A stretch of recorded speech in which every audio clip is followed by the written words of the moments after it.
So hello guys, ఈ వీడియోలో మనం terms of payment for vendors tea codes గురించి తెలుసుకుందాం. సో లాస్ట్ వీడియోలో మనం ఆల్రెడీ చెప్పుకున్నాం కదా, వెండర్ అంటే ఏమిటి, అకౌంటింగ్ పేయబుల్ అంటే ఏమిటి. అయినా కూడా ఇంకోసారి చెప్తాను. వెండర్ అంటే ఏమిటంటే మనకు కావాల్సిన రా మెటీరియల్స్ని సప్లై చేసే వ్యక్తినే వెండర్ అంటారు. సో ఈ వెండర్ నుండి మనకి కొన్ని ప్రాఫిట్స్ అనేవి వస్తుంది ఈ టర్మ్స్ ఆఫ్ పేమెంట్ వల్ల. అసలు ఈ టర్మ్స్ ఆఫ్ పేమెంట్ అంటే ఏమిటంటే, ఇప్పుడు ఫర్ ఎగ్జాంపుల్ మనం రా మెటీరియల్ పర్చేస్ చేసినందుకు వెండర్కి మనం పేమెంట్ చేయాలి. కానీ ఈ పేమెంట్లో కూడా ఇఫ్ ఇన్ కేస్ ఆ వెండరు ఆ కంపెనీకి రెగ్యులర్ వెండర్ అనుకోండి, కొన్ని పేమెంట్ చేసే విధానం ఇన్స్టాల్మెంట్ ప్రాసెస్లో పేమెంట్ చేస్తారు. లేదా ఒకేసారి మొత్తం అమౌంట్ని పే చేస్తే కొంత డిస్కౌంట్ కూడా సమ్ వెండర్స్ అనేవాళ్ళు కంపెనీకి ఇస్తారు. సో అలాంటి టైంలో discount if in case one time మనం కనుక అమౌంట్ అనేది పే చేస్తే సమ్ పర్సంటేజ్లో మనకి డిస్కౌంట్ ఇస్తారు.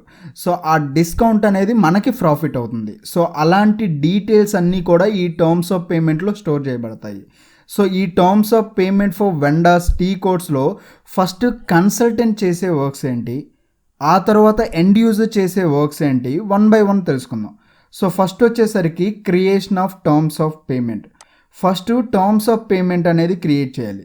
సో దీనికి టీ కోడ్ వచ్చేసరికి OBB8.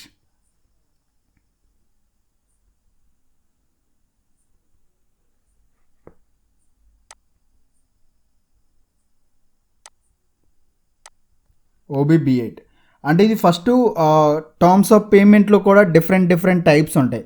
ఒకటి cash discount related. Cash discount అంటే ఏంటంటే, ఇప్పుడు ఫర్ ఎగ్జాంపుల్ వన్ టైంలో వితిన్ 15 డేస్లో మనము ఆ వెండర్కి పే చేయాల్సిన అమౌంట్ అనేది పే చేస్తే మనకి సమ్ పర్సంటేజ్లో డిస్కౌంట్ ఇస్తాడని ముందే అగ్రిమెంట్ చేసుకున్నాం అనుకోండి.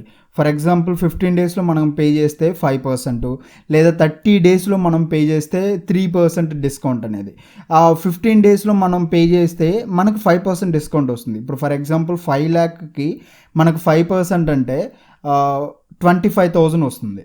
సో ఆ 25,000 అనేది మనకి ప్రాఫిట్ అవుతుంది. సో ఆ డీటెయిల్స్ కూడా ఈ టర్మ్స్ ఆఫ్ పేమెంట్ విధానంగా మనకి ప్రాఫిట్ అవుతుంది. సో సెకండ్ వన్ వచ్చేసరికి creation of terms of payment for instalment. So దీనికి T code same. Terms of payment అన్నిటికీ ఒకటే టీ కోడ్.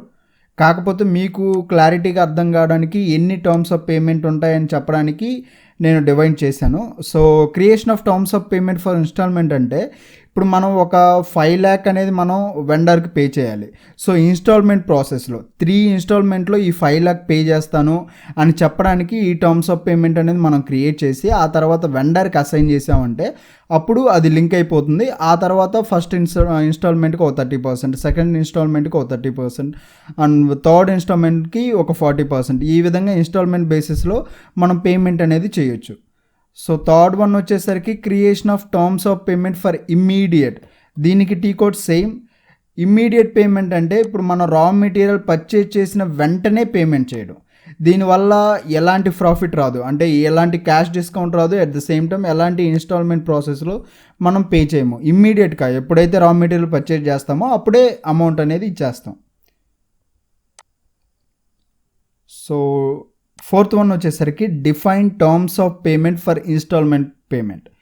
సో ఇక్కడ మనం ఇన్స్టాల్మెంట్ పేమెంట్లో మనం పే చేయాలి అంటే ఫస్ట్ ఇది జస్ట్ టర్మ్స్ ఆఫ్ పేమెంట్ అనేది క్రియేట్ చేస్తాం. కానీ ఇన్స్టాల్మెంట్ పేమెంట్లో ఈ ఫోర్త్ వన్లో అంటే define terms of payment for instalment పేమెంట్లో ఈ కాన్ఫిగరేషన్లో మనం ఎన్ని ఇన్స్టాల్మెంట్స్లో పే చేయాలి, అంటే 3 ఇన్స్టాల్మెంట్లో పే చేయాలా లేదంటే 5 ఇన్స్టాల్మెంట్లో పే చేయాలా అని ఇక్కడ క్లియర్గా డిఫైన్ చేస్తాం. దానికి టీ కోడ్ వచ్చేసరికి OBB9. ఈ టీ కోడ్స్ అన్నీ కూడా ఇంటర్లింక్ ఉంటుంది, అంటే ప్రీవియస్ కాన్ఫిగరేషన్కి ఈ కాన్ఫిగరేషన్కి. యాజ్ యూజువల్ మీరు ప్రీవియస్ కాన్ఫిగరేషన్ టీ కోడ్స్ గుర్తుంచుకుంటే ఈ టీ కోడ్స్ కూడా గుర్తుంచుకోవడం చాలా ఈజీ అవుతుంది. సో నెక్స్ట్ వచ్చేసరికి creation of discount received account group. మనం ఒక క్యాష్ డిస్కౌంట్ రిసీవ్డ్ GL అనేది క్రియేట్ చేయాలి. ఎందుకంటే బై ఆటోమేటిక్గా ఇప్పుడు ఫర్ ఎగ్జాంపుల్ మనం సేమ్ యాజ్ యూజువల్ వితిన్ 15 డేస్లో మనం పేమెంట్ చేస్తే 5% డిస్కౌంట్ వస్తుంది కదా. సో ఆ డిస్కౌంట్ మనకి యాడ్ అవ్వడానికి ఫస్ట్ మనం ఒక GL అకౌంట్ అనేది క్రియేట్ చేయాలి.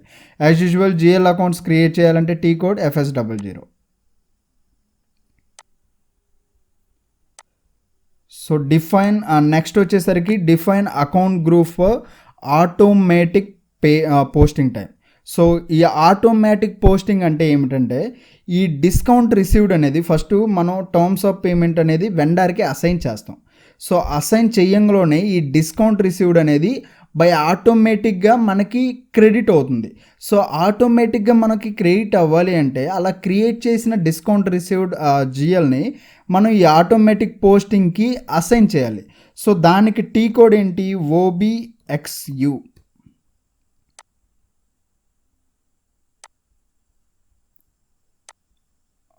Assign terms of payment to vendor.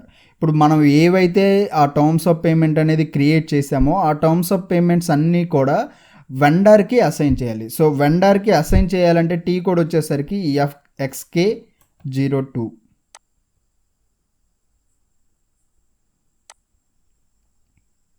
So ఇంతవరకు ఒక కన్సల్టెంట్ చేసే వర్క్, ఇక నుండి ప్రాసెస్ వర్క్ అంటే ఒక ఎండ్ యూజర్ మనం ఏదైతే సాఫ్ట్వేర్ని డిజైన్ చేస్తామో ఆ సాఫ్ట్వేర్ని యూజ్ చేసి పోస్టింగ్ చేయడం అంటే ఎండ్ యూజర్ చేసే వర్క్స్ ఇప్పుడు గురించి తెలుసుకుందాం వాటి గురించి. సో యాజ్ యూజువల్ అకౌంటింగ్ పేబుల్లో మనం ఏవైతే చెప్పుకున్నామో సేమ్ ప్రాసెస్ స్టెప్లో అవే ఉంటాయి. అంటే వెండర్ ఇన్వాయిస్ని క్రియేట్ చేయడం, vendor payment, document display, vendor line item and vendor account balance. So vendor ఇన్వాయిస్ని క్రియేట్ చేసేటప్పుడు మనకి ఒక ఫీల్డ్ అనేది అప్పీల్ అవుతుంది, అంటే టర్మ్స్ ఆఫ్ పేమెంట్, అంటే టర్మ్స్ ఆఫ్ పేమెంట్ కోడ్ అని. సో ఆ టర్మ్స్ ఆఫ్ పేమెంట్లో మనం immediate terms of payment assign చేయాలా, లేదంటే ఇన్స్టాల్మెంట్ టర్మ్స్ ఆఫ్ పేమెంట్ అనేది అసైన్ చేయాలా, లేదంటే cash discount terms of payment assign చేయాలని ఒక ఫీల్డ్లో మనకి అడుగుతుంది. సో ఆ ఫీల్డ్లో మనం పర్టికులర్గా మనం ఏదైతే టర్మ్స్ ఆఫ్ పేమెంట్ అనేది సెలెక్ట్ చేసుకుంటామో దాని వైజ్ మనం పేమెంట్ అనేది చేయాలి. సో ఈ వెండర్ ఇన్వాయిస్లోనే ఇప్పుడు for example vendor invoice generate చేసేటప్పుడే నేను ఈ instalment terms of payment T code అనేది ఎంటర్ చేస్తాను. సో ఆ ఎంటర్ చేశాక ఆ నెక్స్ట్ పేమెంట్ కూడా ఇన్స్టాల్మెంట్ బేసిస్లోనే నేను పే చేస్తాను. సో ఈ వెండర్ ఇన్వాయిస్ మనం జనరేట్ చేయడానికి T code F-43 as usual same ఉంటుంది, ఇవేం మారవు. And vendor payment, so vendor పేమెంట్కి కూడా F-53. సో ఈ టర్మ్స్ ఆఫ్ పేమెంట్లో ఏంటంటే మనం ఏదైతే వెండర్ ఇన్వాయిస్లో మనం టర్మ్స్ ఆఫ్ పేమెంట్ అనేది అసైన్ చేస్తామో, if in case cash discount related terms of payment assign చేస్తే మనకి వచ్చే క్యాష్ డిస్కౌంట్ని తగ్గించుకొని అంటే మైనస్ చేసేసి రిమైనింగ్ అమౌంట్ అనేది వెండర్ పేమెంట్ చేయాలి.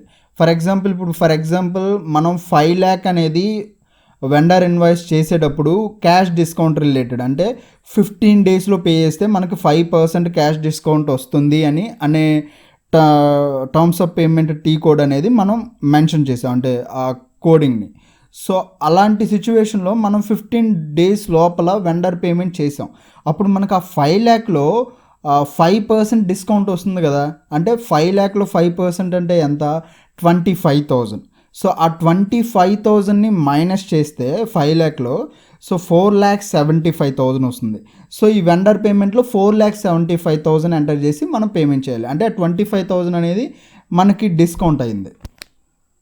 సో ఏదైతే మనం డాక్యుమెంట్ పోస్ట్ చేస్తామో దానికి ఆ డాక్యుమెంట్ని మనం ఒకసారి చూడాలి అనుకుంటే టీ కోడ్ FB03. అదేవిధంగా vendor line item, so line item wise మనం డిస్ప్లే అవ్వాలి అంటే దానికి టీ కోడ్ వచ్చేసరికి FBL3N.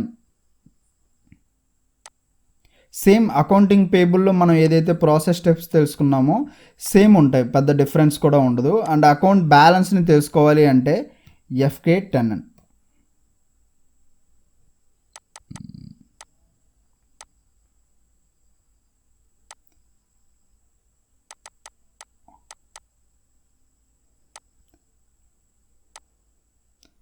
సో చూసారు కదా ఫ్రెండ్స్, ఈ వీడియోలో మనం టర్మ్స్ ఆఫ్ పేమెంట్ ఫర్ వెండర్స్కి టీ కోడ్స్ గురించి తెలుసుకుందాం. అండ్ అదేవిధంగా కన్సల్టెంట్ చేసే వర్క్స్, ఒక ఎండ్ యూజర్ చేసే వర్క్స్ గురించి కూడా తెలుసుకుందాం.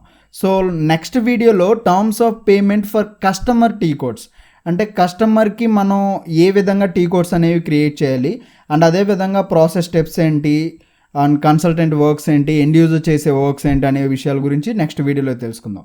సో ఈ వీడియో కనుక మీకు నచ్చినట్లయితే లైక్ చేయండి, కామెంట్ చేయండి, షేర్ చేయండి, and don't forget to subscribe tech university of Telugu channel. So thank you friends.